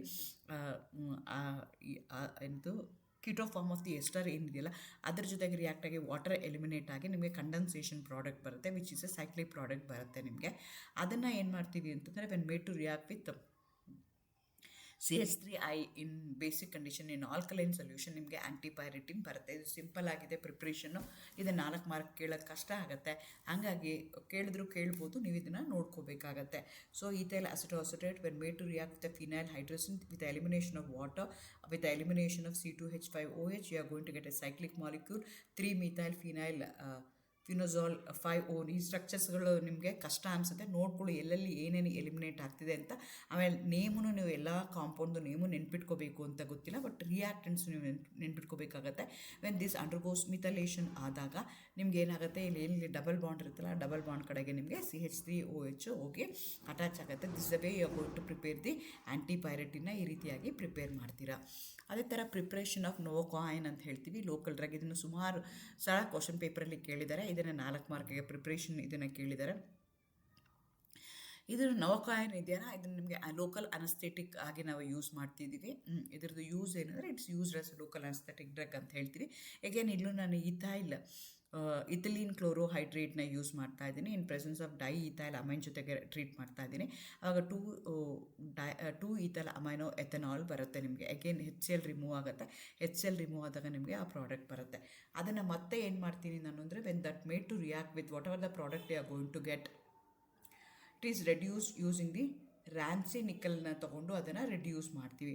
ಆವಾಗ ನಿಮ್ಗೆ ಏನಾಗುತ್ತೆ, ನವಕಾಯನ್ ಬರುತ್ತೆ. ನವಕಾಯನಲ್ಲಿ ಏನಾಗುತ್ತೆ ಅಂದರೆ, ಇಲ್ಲಿ ನೋಡ್ಕೊಳ್ಳಿ, ಈ ಫಸ್ಟ್ ಸ್ಟೆಪ್ಪಲ್ಲಿ ಏನಾಗುತ್ತೆ, HCl ರಿಮೂವ್ ಆಗುತ್ತೆ. HCl ರಿಮೂವ್ ಆದಾಗ ನಿಮಗೆ ಡೈ ಈಥೈಲ್ ಅಮೈನೋ ಎಥೆನಾಲ್ ಬಂತು. ಸೊ ಅದನ್ನು ಏನು ಮಾಡ್ತಾರೆ ಅವರು, sodium methoxide in presence of substituted acyl chloride ಜೊತೆಗೆ ಟ್ರೀಟ್ ಮಾಡ್ತಾರೆ. ಅದು ಟ್ರೀಟ್ ಮಾಡಿದಾಗ ಏನಾಗುತ್ತೆ ನಿಮಗೆ ಅಂತಂದರೆ, ಇಲ್ಲಿ H ಏನಿದೆಯಲ್ಲ ಅದು ಏನಾಗುತ್ತೆ, ರೀಪ್ಲೇಸ್ ಆಗುತ್ತೆ. ಇಲ್ಲಿ ಏನಿದೆಯಲ್ಲ ಅದು ಹಾಗೆ ಉಳ್ಕೊಳ್ಳುತ್ತೆ ನೋಡಿರಿ. ಇದು COCl ಇದು ಏನಿದೆಯಲ್ಲ, ಇದು ಈ CL ಮತ್ತು ಇದ್ರದ್ದು ಒಂದು H ಏನಿದೆಯಲ್ಲ, ಇದು ಈ CL ಮತ್ತು ಇದ್ರದ್ದು ಒಂದು H ಏನಿದೆಯಲ್ಲ, CH2OH ಏನಿದೆಯಲ್ಲ, ಈ H ಏನಾಗುತ್ತೆ, ರಿಮೂವ್ ಆಗುತ್ತೆ. ಸೊ ಅವಾಗ ಏನಾಗುತ್ತೆ, COO C2 CH2 N6 ಏನಿದೆಯೋ ಅದು ಬರ್ತಾ ಹೋಗುತ್ತೆ. ಅದನ್ನು ರ್ಯಾನ್ಸಿನಿಕಲ್ ಯೂಸ್ ಮಾಡ್ತಾರೆ. ಆವಾಗ ಅದನ್ನು ರಿಡಕ್ಷನ್ ಮಾಡಿದಾಗ NO2 ಗ್ರೂಪ್ ಇದ್ದಿದ್ದು ಏನಾಗುತ್ತೆ, NH2 ಗ್ರೂಪ್ ಆಗುತ್ತೆ. ಇದಕ್ಕೆ ನಾವೇನಂತ ಕರಿತೀವಿ, ನವಕಾಯನ್ ಅಂತ ಹೇಳ್ತೀವಿ. Which is use as a local anaesthetic drug ಆಗಿ ಅದನ್ನು ನಾವು ಯೂಸ್ ಮಾಡ್ತೀವಿ. ಅದೇ ಥರ ಇನ್ನೊಂದು ಕಾಂಪೌಂಡ್ ಯೂಸ್ ಮಾಡ್ತೀವಿ, ಅದಕ್ಕೆ ಜನರಲ್ ಅನಸ್ಥೆಟಿಕ್ ಡ್ರಗ್ ಅಂತ ಕರಿತೀವಿ, ಪೆಂಟಥಾಲ್ ಸೋಡಿಯಂ ಅಂತ ಹೇಳ್ತೀವಿ. ಇಲ್ಲೂ ನಾವು ಏನು ಮಾಡ್ತಾ ಇದ್ದೀನಿ, ಆ್ಯಕ್ಟಿವ್ ಮೆಥಿಲಿನ್ ಕಾಂಪೌಂಡ್ನ ತೊಗೊಳ್ತಾ ಇದ್ದೀನಿ, ಮೆಲೋನಿಕ್ ಎಸ್ಟರ್ನ ತೊಗೊಳ್ತಾ ಇದ್ದೀನಿ. That when made to react with sodium, ನಿಮ್ಗೆ ಏನಾಗುತ್ತೆ, ಸೋಡಿಯಂ ಮೆಲೋನಿಕ್ ಎಸ್ಟರ್ ಬರುತ್ತೆ. ನಾನು ಮುಂಚೆನೇ ಹೇಳ್ದಂಗೆ ಆ ಹೈಡ್ರೋಜನ್ಸ್ ಏನಿದೆ they're highly acidic in nature can be easily replace. ಅವಾಗ ಏನಾಗುತ್ತೆ, diethyl ester of ethyl malonic acid ಬರುತ್ತೆ. ಮತ್ತಿನ್ನೊಂದು ಮೋಲ್ ಹಾಕಿ 2 ಹೈಡ್ರೋಜನ್ನ ರಿಮೂವ್ ಮಾಡ್ತಾರೆ. ಆ 2 ಹೈಡ್ರೋಜನ್ಗೆ ನನಗೆ ಏನು ಬೇಕೋ ಆ ಗ್ರೂಪ್ಗಳನ್ನ ನಾನು ಆ್ಯಡ್ ಮಾಡ್ಕೊಳ್ತೀನಿ. ಇದನ್ನು ತೊಗೊಂಡು ಇದಕ್ಕೆ 2 ಬ್ರೋಮೋಪೆಂಟೀನ್ ಜೊತೆಗೆ ಟ್ರೀಟ್ ಮಾಡಿದಾಗ ನಿಮ್ಗೆ ಏನಾಗುತ್ತೆ ಅಂತಂದರೆ, ಸಿ ಮೈನಸ್ ಏನಿದೆಯಲ್ಲ ಅದು NaBr ಹೊರಗಡೆ ಬಂದುಬಿಡುತ್ತೆ. ಆ ಸಿ ಮೈನಸ್ ಜಾಗಕ್ಕೆ ಇದು ಹೋಗಿ ಅಟ್ಯಾಕ್ ಆಗುತ್ತೆ. ಸೊ ನಿಮ್ಗೆ ಆ ಕಾಂಪೌಂಡ್ ಬರುತ್ತೆ. ನೋಡೋದಕ್ಕಷ್ಟೇ ಸ್ಟ್ರಕ್ಚರು ತುಂಬ ದೊಡ್ಡದಾಗಿ ಅನಿಸುತ್ತೆ, ಬಟ್ ನೀವು ಕರೆಕ್ಟಾಗಿ ನೋಡಿಕೊಟ್ರೆ ಜಸ್ಟ್ ಸಿಂಪಲ್ ಆಗಿರೋವಂಥದ್ದು ಯಾವುದೋ ಒಂದು ಎಲಿಮಿನೇಷನ್ ಆಗ್ತಾ ಇರುತ್ತೆ, ಸಬ್ಸ್ಟಿಟ್ಯೂಷನ್ ಆಗ್ತಾ ಇರುತ್ತೆ, and you are going to get a product. ಇಲ್ಲಿ ಏನಾಗ್ತಿದೆ, ಸಬ್ಸ್ಟಿಟ್ಯೂಷನ್ ಆಗಿ ನಿಮ್ಗೆ ಆ ಪ್ರಾಡಕ್ಟ್ ಬರ್ತಿದೆ. ಅದನ್ನು ಥಯೋಯೂರಿಯಾ ಜೊತೆಗೆ ಟ್ರೀಟ್ ಮಾಡಿದಾಗ ಪೆಂಟಥಾಲ್ ಬರುತ್ತೆ. ನಿಮ್ಗೆ ಗೊತ್ತು, ಈ ಆರ್ಗ್ಯಾನಿಕ್ ಡ್ರಗ್ಸ್ ಏನಿದೆಯಲ್ಲ they are not soluble in water. So ಅದಕ್ಕೋಸ್ಕರ ನಾವೇನು ಮಾಡ್ತೀವಿ, ಸಾಲ್ಟ್ ಆಫ್ ಎನ್ ಆ್ಯಸಿಡ್ ಮಾಡ್ತೀವಿ. ಇದನ್ನು ಏನು ಮಾಡ್ತಾರೆ, ಸಾಲ್ಟ್ ಆಫ್ ದಿ ಆರ್ಗ್ಯಾನಿಕ್ ಕಾಂಪೌಂಡ್ನ ಮಾಡ್ಕೊಳ್ತಾರೆ, ಪೆಂಟಥಾಲ್ ಸೋಡಿಯಂ ಮಾಡ್ಕೊಳ್ತಾರೆ, thereby it is soluble in water. ಇದು ಇದುವರೆಗೂ ಕೇಳಿಲ್ಲ ಕ್ವಶನ್ ಪೇಪರಲ್ಲಿ, ಬಟ್ ನಿಮ್ಮ ಸಿಲೆಬಸ್ಸಲ್ಲಿದೆ, ಹಾಗಾಗಿ ನಾನಿಲ್ಲಿ ಎಕ್ಸ್ಪ್ಲೈನ್ ಮಾಡ್ತಾ ಇದ್ದೀನಿ. ಅದೇ ಥರ ಪ್ರಿಪ್ರೇಷನ್ ಆಫ್ ಪೆಲೋಡ್ರೈನ್ ಅಂತಲೂ ಹೇಳ್ತೀವಿ. ಇದನ್ನು ನಾವು ಆ್ಯಂಟಿ ಮಲೇರಿಯಲ್ ಡ್ರಗ್ ಅಂತ ಕನ್ಸಿಡರ್ ಮಾಡ್ತೀವಿ. ಇಲ್ಲಿ ಪ್ಯಾರಾಕ್ಲೋರೋಬೆನ್ಝೀನ್ ಡೈಅಜೋನಿಯಂ ಕ್ಲೋರೈಡ್ನ ತೊಗೊಳ್ತಾ ಇದ್ದೀವಿ. That when made to react diamine ಜೊತೆಗೆ ಟ್ರೀಟ್ ಮಾಡಿದಾಗ ನಿಮಗೆ ಪ್ರಾಡಕ್ಟ್ ಬರುತ್ತೆ. That when made to react with copper sulphate in presence of isopropyl amine ಜೊತೆಗೆ ಟ್ರೀಟ್ ಮಾಡಿದಾಗ ಪೆಲೋಡ್ರೈನ್ ನಿಮಗೆ ಬರ್ತಾ ಹೋಗುತ್ತೆ. ಸೊ ಇದನ್ನು ಪ್ರಿಪ್ರೇಷನು ಯಾವಾಗೂ ಕೇಳಿಲ್ಲ, ಬಟ್ ಕೇಳಿದ್ರು ಕೇಳ್ಬೋದು, ನಿಮ್ಮ ಸಿಲೆಬಸ್ಸಲ್ಲಿದೆ, ನೋಡ್ಕೋಬೇಕು. ಅದೇ ಥರ ಪ್ರಿಪ್ರೇಷನು CPM ಅಂತ ಕರಿತೀವಿ. ಇದು chlorobenzonitrile reacts with 2 bromo pyridine in presence of sodium amide to form the crude product of 2,4 chlorophenyl 2 pyridine 2-yl ಅಸಿಟೋನೈಟ್ರೈಲ್ನ treat ಮಾಡೋಕ್ಕೆ ತೊಗೊಳ್ತೀವಿ. ಇದನ್ನು ನೋಡೋದಕ್ಕಷ್ಟೇ, ನಾನು ಹೇಳ್ದಂಗೆ ಸ್ಟ್ರಕ್ಚರ್ಸು ತುಂಬ ಕಾಂಪ್ಲಿಕೇಟೆಡ್ ಅನಿಸುತ್ತೆ. ನೋಡಿದ್ರೆ ಸಿಂಪಲ್ ಆಗಿರುವಂಥ ಸಬ್ಸ್ಟಿಟ್ಯೂಷನ್ ರಿಯಾಕ್ಷನ್ ಆಗಿ ನಿಮಗೆ ಆ ಪ್ರಾಡಕ್ಟ್ಗಳು ಬರ್ತಾ ಇರುತ್ತೆ. ಸೊ ಅದು ಮಾಡಿದಾಗ ನಿಮಗೆ ಪ್ರಾಡಕ್ಟ್ ಬರುತ್ತೆ. ಅದನ್ನೇನು ಮಾಡ್ತೀವಿ, ಮ್ಯಾಲಿಕ್ ಆ್ಯಸಿಡ್ ಜೊತೆಗೆ ಟ್ರೀಟ್ ಮಾಡಿದಾಗ ಮೆಲನೇಟ್ ಬರುತ್ತೆ. ಎಗೇನ್ ಇದನ್ನು ಯಾಕೆ ಆ್ಯಸಿಡ್ ತೊಗೊಂಡಿರ್ತಾರೆ, ಅದನ್ನು again salt of the acid ಮಾಡ್ಕೊಳ್ತಾರೆ, so that it is easy to dissolve in water. ಅದಕ್ಕೋಸ್ಕರ ಅದನ್ನು ತೊಗೊಳ್ತಾರೆ. ಇದೆಲ್ಲನೂ ಏನು ಮಾಡ್ತೀವಿ, ನಾವು ಡ್ರಗ್ ಆಗಿ ತೊಗೊಳ್ತೀವಿ, ಓರಲ್ ಆಗಿ ತೊಗೊಳ್ತೀವಿ. ಇದಲ್ಲದಲೇ ಕೆಲವೊಂದನ್ನು ಡಯಾಗ್ನೈಸ್ ಮಾಡೋದಕ್ಕೆ ಕೆಲವೊಂದು ಕೆಮಿಕಲ್ಸ್ನ ಯೂಸ್ ಮಾಡ್ತೀವಿ. ವೆದರ್ ನನಗೆ ಡಯಾಬಿಟಿಕ್ ಇದೆಯಾ ಅಂದರೆ ಶುಗರ್ ಕಂಟೆಂಟು ನನ್ನ ಯೂರಿನಲ್ಲಿ ಎಷ್ಟಿದೆ, ಬ್ಲಡ್ಡಲ್ಲಿ ಎಷ್ಟಿದೆ, ಆ ಥರ ಚೆಕ್ ಮಾಡೋವಂಥದ್ದು. ಅಥವಾ ನನಗೆ ಯಾವುದೋ ಒಂದು ಆ್ಯಸಿಡ್ ಇದೆ, ಅದು ತುಂಬ ಹೋಗ್ತಾ ಇದೆ ಕಿಡ್ನಿನಲ್ಲಿ, ಅದನ್ನೆಲ್ಲ ಐಡೆಂಟಿಫೈ ಮಾಡೋವಂಥದ್ದು. ಅಂಥ ರಿಯೇಜೆಂಟ್ಸ್ಗೆ ನಾವೇನಂತ ಕರಿತೀವಿ, ಪ್ಯಾರಾ ಫಾರ್ಮಸ್ಯೂಟಿಕಲ್ ರಿಯೇಜೆಂಟ್ ಅಂತ ಕರಿತೀವಿ. Substances used in medicine for storage of blood samples and their characterization, testing urine, blood samples and different other pathological investigations are called as parapharmaceutical reagent. ಅಂದರೆ ನೀವು ಪೆಥಾಲಜಿಕಲ್ ಲ್ಯಾಬ್ಸ್ಗೆ ಹೋಗಿ ಏನೇನು test ಮಾಡ್ತಿರಲ್ಲ ಅದಕ್ಕೆ use ಮಾಡುವಂಥ ರಿಯೇಜೆಂಟ್ಸ್ಗೆ ನಾವೇನಂತ ಕರಿತೀವಿ, ಪ್ಯಾರಾಫಾರ್ಮಸ್ಯೂಟಿಕಲ್ಸ್ ಅಥವಾ ಪ್ಯಾರಾಫಾರ್ಮಾ ರಿಯೇಜೆಂಟ್ಸ್ ಅಂತ ಕರಿತೀವಿ. ಸೊ ಬೇರೆ ಬೇರೆ ರಿಯೇಜೆಂಟ್ಸ್ ಇದೆ, ಬಟ್ ನಿಮ್ಮ ಸಿಲೆಬಸ್ ಪ್ರಕಾರ 2 ಅವರು ಎಕ್ಸ್ಪೆಕ್ಟ್ ಮಾಡ್ತಾರೆ ತಿಳ್ಕೊಬೇಕು ಅಂತ. ಒಂದು ಬೆನೆಡಿಕ್ಸ್ ರಿಯೇಜೆಂಟ್. ಈ Benedict's reagent it's a chemical used made up of complex mixture of sodium citrate, sodium carbonate and pentahydrate copper sulphate, ಈ 3 ಸೇರಿಕೊಂಡು ಆಗಿರುವಂಥದ್ದು. So this reagent is use to check whether the reducing sugar is present in your sample or not. ನಿಮಗೆ ನಿಮ್ಮ sample ಕೊಟ್ಟಿರುವಂಥದ್ದು urine sample ಆದರೂ ಆಗಿರ್ಬೋದು, ಅದು blood sample ಆದರೂ ಆಗಿರ್ಬೋದು, ಅದರಲ್ಲಿ ರೆಡ್ಯೂಸಿಂಗ್ ಶುಗರ್ ಇದೆಯಾ ಇಲ್ವಾ ಅಂತ ಚೆಕ್ ಮಾಡೋದಕ್ಕೆ ಯೂಸ್ ಮಾಡೋ ರಿಯೇಜೆಂಟ್ಸ್ಗೆ ನಾವೇನಂತ ಕರಿತೀವಿ, ಬೆನೆಡಿಕ್ಸ್ ರಿಯೇಜೆಂಟ್ ಅಂತ ಹೇಳ್ತೀವಿ.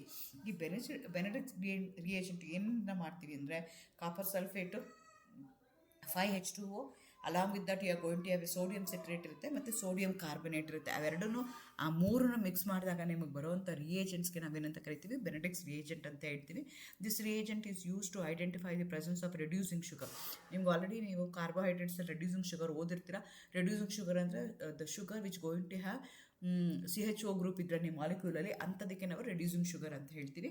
So Benedict reagent changes its colour from blue to brick red. Actually copper sulphate, sodium citrate, sodium carbonate ಹಾಕಿರುವಂಥ ಸೊಲ್ಯೂಷನ್ ಏನಿದೆಯಲ್ಲ ಅದು ಬ್ಲೂ ಕಲರ್ ಇರುತ್ತೆ. ಇಫ್ ಇವ compound contains a reducing sugar like aldose ಏನಾದರೂ ಇತ್ತು ಅಂತಂದರೆ on heating it going to get converted into a brick red colour ಆಗಿ convert ಆಗುತ್ತೆ. ಸೊ ಈ ಥರ ಮಾಡ್ತೀವಿ. ಇದು ಬೆನೆಡಿಕ್ಟ್ಸ್ ರಿಯೇಜೆಂಟ್ನ ಹೆಂಗೆ ಮಾಡ್ತೀವಿ ಅಂದರೆ 17.3 grams of copper sulphate and 100 grams of sodium carbonate, 173 grams of sodium citrate in distilled water ಆವಾಗ ಹಾಕ್ತೀವಿ. Then we are going to increase that to 1 liter ಅಷ್ಟನ್ನ ಹಾಕ್ತಾ ಹೋಗ್ತೀವಿ. ಅಂದ್ರೇನು 17.3 grams ಆಫ್ ಕಾಪರ್ ಸಲ್ಫೇಟು, ಆಮೇಲೆ 100 grams of sodium carbonate, 173 grams of sodium citrate ಎಲ್ಲನೂ ಹಾಕಿ ಅದನ್ನು 1 liter ನೀರಿಗೆ ಅದನ್ನು ನಾವು ಮೇಕಪ್ ಮಾಡ್ತೀವಿ. ಆವಾಗ ಬರುವಂಥದ್ದು 1 liter ಆಫ್ ಬೆನೆಡಿಕ್ಟ್ಸ್ ರಿಯೇಜೆಂಟ್. ಏನೇನಿರುತ್ತೆ?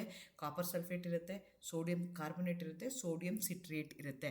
ಕಾಪರ್ ಸಲ್ಫೇಟಲ್ಲಿ ಏನಕ್ಕೆ ಯೂಸ್ ಮಾಡ್ತಾ ಇದ್ದೀವಿ ಅಂದರೆ copper sulphate act as a source for Cu2+, that is the one which going to change the colour, and sodium carbonate provides an alkaline medium, and sodium citrates form the complex with Cu2+ ions, and distil water is used as a solvent. ಒಂದೊಂದಕ್ಕೂ ಒಂದೊಂದು reason ಇದೆ. ನಿಮಗೆ copper ಏನು ಮಾಡುತ್ತೆ? Copper ಅಯಾನ್ಸ್ನ fetch ಮಾಡೋದಕ್ಕೆ, ಅಯಾನ್ಸ್ನ ಕೊಡೋದಕ್ಕೆ it going to act as a source for copper 2+ ions. ಅದೇ ಥರ ಸೋಡಿಯಂ ಕಾರ್ಬನೇಟ್ ಏನು ಮಾಡುತ್ತೆ? ನಿಮಗೆ ಬೇಸಿಕ್ ಆಲ್ಕಲೈನ್ ಮೀಡಿಯಮ್ನ ಕ್ರಿಯೇಟ್ ಮಾಡಿಕೊಡುತ್ತೆ. ಅದೇ ಥರ ನಿಮ್ಮದು ಸಿಟ್ರೇಟ್ ಏನಿದೆಯಲ್ಲ that going to make a complex with copper. ಹಾಗಾಗಿ ನಿಮಗೆ ಗೊತ್ತಾಗ್ತಾ ಹೋಗುತ್ತೆ ದ ಪ್ಯೂರಿಟಿ. ಅದು ಆ್ಯಕ್ಚುಲಿ ಏನಾಗುತ್ತೆ, ನಾನು ಸರಿ ಮಾಡಿದ್ದೀನ ಈ ಸೊಲ್ಯೂಷನ್ ಇಲ್ವಾ ಅಂತ ನಾನು ಚೆಕ್ ಮಾಡಬೇಕಾಗುತ್ತೆ. ಯಾಕೆಂದರೆ ನನ್ನ ಸ್ಯಾಂಪಲೇ ಸರಿ ಇಲ್ಲ ಅಂತಂದರೆ ಅದು ರಿಸಲ್ಟು ತಪ್ಪಾಗ್ಬೋದು. ಅದಕ್ಕೆ purity of the Benedict's reagent can be checked by heating it in a test tube. No change in the blue colour of the solution upon heating is the implication of the reagent is poor. ಅಂದರೆ ನಾನು prepare ಮಾಡಿರೋ ರಿಯೇಜೆಂಟು ಸರಿ ಇದೆಯಾ ಅಲ್ವಾ ಅಂತ ಅದನ್ನು ತೊಗೊಂಡು ಆದರೆ ನಾನೇನು ಮಾಡಬೇಕು? Checked by heating in a test tube. ಅದನ್ನೇ ಚೆನ್ನಾಗಿ ಹೀಟ್ ಮಾಡ್ತೀನಿ ಟೆಸ್ಟ್ ಟ್ಯೂಬಲ್ಲಿ. ಹೀಟ್ ಮಾಡಿದಾಗ ಬ್ಲೂ ಕಲರ್ ಚೇಂಜ್ ಆಗ್ತಿಲ್ಲ, ಬ್ಲೂ ಕಲರೇ ಉಳ್ಕೊಳ್ತು ಅಂತಂದರೆ ಅದು ಪ್ಯೂರ್ ಆಗಿದೆ ಅಂತ ನಾನು ಕನ್ಸಿಡರ್ ಮಾಡ್ಕೊಳ್ತೀನಿ. ಸೊ ಹೆಂಗೆ ಟೆಸ್ಟ್ ಮಾಡ್ತೀನಿ ರೆಡ್ಯೂಸಿಂಗ್ ಶುಗರ್ಗೆ ಅಂದರೆ 1 ml ಆಫ್ ದಿ ಅನಲೈಟ್, ನೀನು ಕೊಟ್ಟಿರುವಂಥ ಸ್ಯಾಂಪಲ್ ಅದು ಯೂರಿನ್ ಆಗಿರ್ಬೋದು, ಬ್ಲಡ್ ಆಗಿರ್ಬೋದು, ಯಾವುದೇ ಥರ form of the reducing sugar ಇರ್ಬೋದು, ಅದಕ್ಕೆ ತೊಗೊಳ್ತಾರೆ. ಅದಕ್ಕೆ ಅನಲೈಟ್ ಅಂತ ಹೇಳ್ತೀವಿ. ಅದಕ್ಕೆ ಏನು ಮಾಡ್ತೀವಿ? 2 ml ಆಫ್ ಬೆನೆಡಿಕ್ಟ್ಸ್ ರಿಯೇಜೆಂಟ್ನ ಹಾಕ್ತೀವಿ. ಅದನ್ನೇನು ಮಾಡ್ತೀವಿ? ಬಾಯ್ಲಿಂಗ್ ವಾಟರಲ್ಲಿ 3 to 5 minutes ಇಡ್ತೀವಿ. ಸೊ 3 to 5 minutes ಆದಮೇಲೆ ಬೇರೆ ಬೇರೆ ಕಲರ್ ಡೆವಲಪ್ ಆಗ್ತಾ ಹೋಗುತ್ತೆ. ನಿಮ್ಗೇನಾದರೂ ಬ್ರಿಕ್ ರೆಡ್ ಕಲರ್ ಇತ್ತು ಅಂತಂದರೆ ಆವಾಗ ನಾವೇನು ಹೇಳ್ತೀವಿ ಅಂದರೆ ಅನಲೈಟ್ ಸ್ಯಾಂಪಲಲ್ಲಿ ರೆಡ್ಯೂಸಿಂಗ್ ಶುಗರ್ ಇದೆ ಅಂತ ನಾವು ಕನ್ಸಿಡರ್ ಮಾಡ್ತೀವಿ. ಸೊ ನಾವು ಒಂದೊಂದೇ ಟೆಸ್ಟ್ ಮಾಡೋಕ್ಕಾಗಲ್ಲ. ಯೂಶ್ವಲಿ ನೀವು ಲ್ಯಾಬಲ್ಲೆಲ್ಲ ಆಯಿತು ಅಂದರೆ ಸೈಮಲ್ಟೇನಿಯಸ್ಲಿ ಏನು ಮಾಡ್ತೀವಿ? ನಿಮ್ಮದು ವಾಟರ್ ಬಾತ್ಗೆ ಕೆಪಾಸಿಟಿ ಏನಿದೆಯಲ್ಲ, ಥರ್ಮೋಸ್ಟಾಟ್ದು ಕೆಪಾಸಿಟಿ ಏನಿದೆಯಲ್ಲ ಅಷ್ಟು ಸ್ಯಾಂಪಲ್ಸ್ನು ಅಟ್ ಎ ಟೈಮ್ ಇಡ್ಬೋದು. ಎಲ್ಲದಕ್ಕೂ ರಿಯೇಜೆಂಟ್ ಹಾಕಿ ಇಡ್ತಾರೆ. 3 to 5 minutes ಆದಮೇಲೆ ಹೊರಗಡೆ ತೆಗೆದು ಯಾವ ಕಲರ್ ಇದೆ, ಬ್ಲೂ ಇದೆಯಾ, ಗ್ರೀನ್ ಇದೆಯಾ, ಎಲ್ಲೋ ಇದೆಯಾ ನೋಡ್ಕೊಳ್ತಾರೆ. ಅದ್ರ ಮೇಲೆ ಬ್ರಿಕ್ ರೆಡ್ ಕಲರ್ದು ಯಾವುದು ಸ್ಯಾಂಪಲ್ ಇದೆಯಲ್ಲ ಅದರಲ್ಲಿ ರೆಡ್ಯೂಸಿಂಗ್ ಶುಗರ್ ಇದೆ ಅಂತ ಅವರು ಕನ್ಸಿಡರ್ ಮಾಡ್ಕೊಳ್ತಾರೆ. ನಾನು ಹೇಳ್ದಂಗೆ ಬೇರೆ ಬೇರೆ ಕಲರ್ ಯಾಕೆ ಬರುತ್ತೆ ಅಂದರೆ blue no change in the colour ಆಯಿತು ಅಂತಂದರೆ ರೆಡ್ಯೂಸಿಂಗ್ ಶುಗರ್ ಅದರಲ್ಲಿ ಇಲ್ಲವೇ ಇಲ್ಲ ಅಂತಲೇ ಅರ್ಥ. ಗ್ರೀನ್ ಪ್ರಿಸಿಪಿಟೇಟ್ ಬಂತು ಅಂದರೆ 0.5 to 1 grams ನಿಮಗೆ ರೆಡ್ಯೂಸಿಂಗ್ ಶುಗರ್ ಇದೆ ಅಂತ. ಅದೇ ಥರ ಅಂದರೆ presence of the traceable amount of reducing sugar ಇದೆ ಅಂತ. ಎಲ್ಲೋ ಪ್ರಿಸಿಪಿಟೇಟ್ ಬಂತು ಅಂದರೆ 1 to 1.5 ಇರುತ್ತೆ, presence of small amount of reducing sugar ಇದೆ ಅಲ್ಲಿ ಅಂತ. ಆರೆಂಜ್ ರೆಡ್ ಕಲರ್ ಬಂತು ಅಂದರೆ presence of moderate amount of reducing sugar. Brick red colour ಏನಾದರೂ ಬಂತು ಅಂತಂದರೆ ಸೊ ಮೋರ್ ದ್ಯಾನ್ 2 ಇದೆ, ಆವಾಗ amount of the reducing sugar ಏನಿದೆ ಅದು ತುಂಬ ಎಕ್ಸಸ್ ಇದೆ, ಟ್ರೀಟ್ಮೆಂಟ್ ಈಸ್ ರಿಕ್ವೈರ್ಡ್ ಅಂತ ನಾವು ಚೆಕ್ ಮಾಡ್ತೀವಿ. ಈ ರೀತಿಯಾಗಿ to diagnose whether I am going to have more amount of reducing sugar in my sample, in my urine, in my blood sample ಅಂತ ನಾನು ಚೆಕ್ ಮಾಡೋದಕ್ಕೆ ಯೂಸ್ ಮಾಡುವಂಥ ರಿಯೇಜೆಂಟ್ಗೆ ನಾನು ಏನಂತ ಕರಿತೀನಿ? ಪ್ಯಾರಾ ಫಾರ್ಮಸ್ಯೂಟಿಕಲ್ ರಿಯೇಜೆಂಟ್ ಅಂತ ಕರಿತೀನಿ, ಇಲ್ಲಾಂದರೆ ಪ್ಯಾರಾ ಫಾರ್ಮಾ ರಿಯೇಜೆಂಟ್ ಅಂತ ಕರಿತೀನಿ. So Benedict's reagent is one of the para pharmaceutical reagent ಆಗಿ ನಾವು ಯೂಸ್ ಮಾಡ್ತೀವಿ. ಅದೇ ಥರ ಬೋಫೋರ್ಡ್ಸ್ ರಿಯೇಜೆಂಟ್ ಅಂತ ಹೇಳ್ತೀವಿ. It's a chemical reagent. Again it's also made up of copper acetate in a dilute solution of acetic acid. The reagent use to detect the presence of monosaccharides ಇದೆಯಾ ಇಲ್ವಾ ನಿಮ್ಮ ಸ್ಯಾಂಪಲಲ್ಲಿ ಅನ್ನೋದಕ್ಕೆ ಚೆಕ್ ಮಾಡೋದಕ್ಕೆ ಇದನ್ನು ಯೂಸ್ ಮಾಡ್ತೀವಿ. ಇಲ್ಲಿ ಏನಾಗುತ್ತೆ ಅಂದರೆ ಕಾಪರ್ ಅಸಿಟೇಟ್ ಏನಾಗುತ್ತೆ? ಕಾಪರ್ ಆಕ್ಸೈಡ್ ಆಗಿ ಕನ್ವರ್ಟ್ ಆಗುತ್ತೆ. ಸೊ ಡೈಸಾಕರೈಡ್ಸ್ ಇದೆಯಾ ಇಲ್ವಾ ಅಂತ ಅಂದರೆ disaccharides also can react with this reagent if you heat it for a longer time. So ಇಲ್ಲಿ ಇದನ್ನು ಏನು ಅಂದರೆ ನನಗೆ ಮಾನೋಸ್ಯಾಕರೈಡ್ಸ್ ಇದೆಯಾ ಇಲ್ವಾ ನಾನು ಕೊಟ್ಟಿರುವಂಥ ಸ್ಯಾಂಪಲಲ್ಲಿ ಏನಂತ ಚೆಕ್ ಮಾಡೋದಕ್ಕೆ ಇಲ್ಲಿ ಆಲ್ಡೋಸ್ ತೊಗೊಳ್ತೀನಿ. ಆಲ್ಡೋಸ್ಗೆ ಏನು ಮಾಡ್ತೀನಿ? ಬೋಫೋರ್ ರಿಯೇಜೆಂಟ್ ಹಾಕ್ತಾ ಇದ್ದೀನಿ. ಆವಾಗ ನನಗೇನಾದರೂ ಬ್ರಿಕ್ ರೆಡ್ ಕಲರ್ ಬಂತು ಅಂತಂದರೆ it indicates that my sample contains the monosaccharides. ಇದನ್ನು ಹೆಂಗೆ ಪ್ರಿಪೇರ್ ಮಾಡ್ತೀವಿ ಅಂತಂದರೆ 70 grams of copper acetate monohydrate and 9 ml of glacial acid in distil water and we are going to make up to 1 ml. So carbohydrate ಏನಾದರೂ absent ಇತ್ತು ಅಂತಂದರೆ ನಿಮಗೆ solution ಏನಾಗುತ್ತೆ, blue ಕಲರೇ ಇರುತ್ತೆ. ಅಕಸ್ಮಾತ್ ನಿಮ್ಮ ಸೊಲ್ಯೂಷನ್ ಏನಾದರೂ ಮೊನೋಸ್ಯಾಕರೈಡ್ಸ್ ಇದೆ ಅಂತಂದರೆ ಅವಾಗ ಏನಾಗುತ್ತೆ ಅಂದರೆ ಬ್ರಿಕ್ ರೆಡ್ ನಿಮಗೆ ಕಾಣಿಸ್ಕೊಳ್ತಾ ಹೋಗುತ್ತೆ. ಇದು ಫಾಸ್ಟಾಗಿ ಬಂತು ಅಂತಂದರೆ ಮೊನೋಸ್ಯಾಕರೈಡ್ ಇದೆ ಅಂತ. ಬಟ್ ನೀವು ಲಾಂಗರ್ ಟೈಮ್ ಹೀಟ್ ಮಾಡಿದ್ರೆ ಆ ಡೈಸ್ಯಾಕರೈಡ್ಸ್ ಆಲ್ಸೋ ಕ್ಯಾನ್ ಬಿ ಐಡೆಂಟಿಫೈಡ್. ಆ ಡೈಸ್ಯಾಕರೈಡ್ಸ್ ಏನಾಗುತ್ತೆ, ಆನ್ ಹೈಡ್ರಾಲಿಸಿಸ್ ಆನ್ ಹೀಟಿಂಗ್ ಏನಾಗುತ್ತೆ ಅಂದರೆ ದಿ ಗೆಟ್ ಕನ್ವರ್ಟೆಡ್ ಟು ಮೊನೋಸ್ಯಾಕರೈಡ್. ಆ ಮೊನೋಸ್ಯಾಕರೈಡ್ಸ್ನ ನಾವಿಲ್ಲಿ ಯೂಸ್ ಮಾಡ್ಕೊಳ್ಳೋಕ್ಕೆ ಆಗುತ್ತೆ. ಅಗೇನ್ ರೆಡ್ಯೂಸಿಂಗ್ ಶುಗರ್ಸ್ನ ಹೆಂಗೆ ಟೆಸ್ಟ್ ಮಾಡ್ತೀವಿ ಅಂತಂದರೆ 1 ml of the sample of the solution ಒಂದು ಟೆಸ್ಟ್ ಟ್ಯೂಬ್ಗೆ ತೊಗೊಳ್ತೀವಿ. ಅದಕ್ಕೆ 2 to 3 drops of buffered reagent ಹಾಕಿ ಬಾಯ್ಲಿಂಗ್ ವಾಟರ್ ಬಾತಲ್ಲಿ 2 minutes ಅಷ್ಟೇ ಇಡಬೇಕು, ಅದಕ್ಕಿಂತ ಜಾಸ್ತಿ ಇಡಬಾರ್ದು. ರೆಡ್ ಪ್ರಿಸ್ಪ್ರೆಡ್ ಬಂತು ಅಂದರೆ ಮೊನೋಸ್ಯಾಕರೈಡ್ ಪ್ರೆಸೆಂಟ್ ಇದೆ ಅಂತ. Boiling should not done more than 2 minutes. 2 ನಿಮಿಷಕ್ಕೆ ಮೇಲೂ ಆಗ್ಬಿಟ್ರು ಕೆಲವೊಂದು ಸಲ ಏನಾಗುತ್ತೆ ಡೈಸ್ಯಾಕರೈಡ್ಸ್ ಆಲ್ಸೋ ಗೆಟ್ ರೆಡ್ಯೂಸ್ಡು, ಗೆಟ್ ಹೈಡ್ರಲೈಸ್ಡು ಮೊನೋಸ್ಯಾಕರೈಡ್ಸ್. ಆವಾಗ ಅದನ್ನು ಪಾಸಿಟಿವ್ ಟೆಸ್ಟ್ ನಿಮಗೆ ಕೊಡ್ಬೋದು. ಹಾಗಾಗಿ ನೀವು 2 ನಿಮಿಷ ಅಷ್ಟೇ ಅಲ್ಲಿ ಮಾಡಬೇಕಾಗತ್ತೆ. ಸೊ ಇಲ್ಲಿ 3 ಸ್ಯಾಂಪಲ್ ಇದೆ ನೋಡಿ ಕೊಟ್ಟಿರೋ ಪ್ರಕಾರ. ಅವಾಗ ಏನಾಗ್ತಿದೆ, 2 ಬ್ಲೂ ಕಲರ್ ಇದೆ ಅದರಲ್ಲ, ಇನ್ನೊಂದರಲ್ಲಿ ಮಾತ್ರ ಏನಾಗ್ತಿದೆ ಅದು ಬ್ರಿಕ್ ರೆಡ್ ಕಲರ್ ಬರ್ತಿದೆ, ಅದರಿಂದ ಅದಿದೆ ಅಂತ ನಾವು ಐಡೆಂಟಿಫೈ ಮಾಡ್ತೀವಿ. ಸೊ ನೋಡಿ ಮೊನೋಸ್ಯಾಕರೈಡ್ಸು 2 minutes ಹೀಟ್ ಮಾಡಿದಾಗ ಜೈಲೋಸ್ ಇರ್ಬೋದು, ಸುಕ್ರೋಸ್ ಇರ್ಬೋದು, ಫ್ರಕ್ಟೋಸ್ ಇರ್ಬೋದು, ಅವಾಗ ನಿಮ್ಗೆ ಏನಾಗ್ತಿದೆ ಅಂತಂದರೆ ಬ್ರಿಕ್ ರೆಡ್ ಕಲರ್ ಕಾಣಿಸ್ತಿದೆ. ಅದೇ ಥರ ಲ್ಯಾಕ್ಟೋಸ್ ಸುಕ್ರೋಸ್ ಇದೆ which is a ಡೈಸ್ಯಾಕರೈಡ್ which we boiled less than 2 minutes ಇದ್ದಾಗ ಅದು ಹೈಡ್ರಲೈಸ್ ಆಗಿರೋದಿಲ್ಲ, ಹಾಗಾಗಿ ಅದು ಕಲರ್ನ ಕೊಡೋದಿಲ್ಲ. ಸೊ ಹಾಗಾದರೆ ಬೆನೆಟಿಕ್ಸು ಮತ್ತು ಬಾರ್ಫೋರ್ಡ್ ಎರಡೂ ನಾವೇನು ಮಾಡ್ತೀವಿ, ಮೊನೋಸ್ಯಾಕರೈಡ್ಸ್ನ ಯೂಸ್ ಮಾಡೋಕ್ಕೆ ರೆಡ್ಯೂಸಿಂಗ್ ಶುಗರ್ ಇದೆಯಾ ಅಲ್ವಾ ಅಂತ ಚೆಕ್ ಮಾಡೋದಕ್ಕೆ ಯೂಸ್ ಮಾಡ್ತೀವಿ. ಎರಡು ಕಡೆಗೂ ನಾವು ಕಾಪರ್ ಅಯಾನ್ಸ್ನ ಯೂಸ್ ಮಾಡ್ತೀವಿ. ಆದರೆ ಒಂದು ಕಡೆಗೆ ಏನು ಮಾಡ್ತಿದ್ವಿ, ಬೇಸಿಕ್ ಕಂಡೀಷನ್ಸ್ನ ಮೇಂಟೈನ್ ಮಾಡ್ತಾ ಇದ್ದೀವಿ, ಇನ್ನೊಂದು ಕಡೆಗೆ ಅಸ್ಟಿಕ್ ಕಂಡೀಷನ್ಸ್ನ ನಾವು ಮಾಡ್ತಾ ಇದ್ದೀವಿ. ಬಾರ್ಫೋರ್ಡ್ ರಿಯೇಜೆಂಟಲ್ಲಿ ಇರೋವಂಥ ಡ್ರಾಬ್ಯಾಕ್ ಏನು ಅಂದರೆ we heat for longer time that may leads to wrong decision ಆಗುವಂಥದ್ದು ಇರುತ್ತೆ. ಸೊ ಈ ರೀತಿಯಾಗಿ ನಿಮಗೆ ಫಾರ್ಮಸ್ಟಿಕಲ್ ರಿಯೇಜೆಂಟು 2 ನಿಮ್ಮ ಸಿಲೆಬಸ್ ಪ್ರಕಾರ ಅವರು ಹೇಳಿದ್ದಾರೆ. Thank you, all the best. ನನ್ನ ಚಾನಲ್ನ ಸಬ್ಸ್ಕ್ರೈಬ್ ಮಾಡ್ಕೊಳ್ಳಿ. ಇದೇ ಥರ ಬೇರೆ ಬೇರೆ ವೀಡಿಯೋಸ್ ಬೇಕು ಅಂತಂದರೆ ನಿಮಗೆಲ್ಲ ಸೆಮಿಸ್ಟ್ರ್ ವೀಡಿಯೋಸ್, RCU ವೀಡಿಯೋಸ್ ಎಲ್ಲನೂ ಅಪ್ಲೋಡ್ ಮಾಡ್ತಾ ಇದ್ದೀನಿ. BCU ಇದೆ, BU ಇದೆ. ನಿಮಗೆಲ್ಲ ವಿಡಿಯೋಸ್ ಬೇಕು ಅಂತಂದರೆ ನೀವೇನು ಮಾಡಬೇಕು, ಪ್ಲೇಲಿಸ್ಟ್ಗೆ ಹೋಗಿ RCU, NEP, SCP ಅಂತ ಕೊಟ್ಟರೆ ಎಲ್ಲ ವೀಡಿಯೋಸು ನಿಮಗೆ ಸಿಗ್ತಾ ಹೋಗುತ್ತೆ ಒಂದೇ ಕಡೆಗೆ. Thank you, all the best.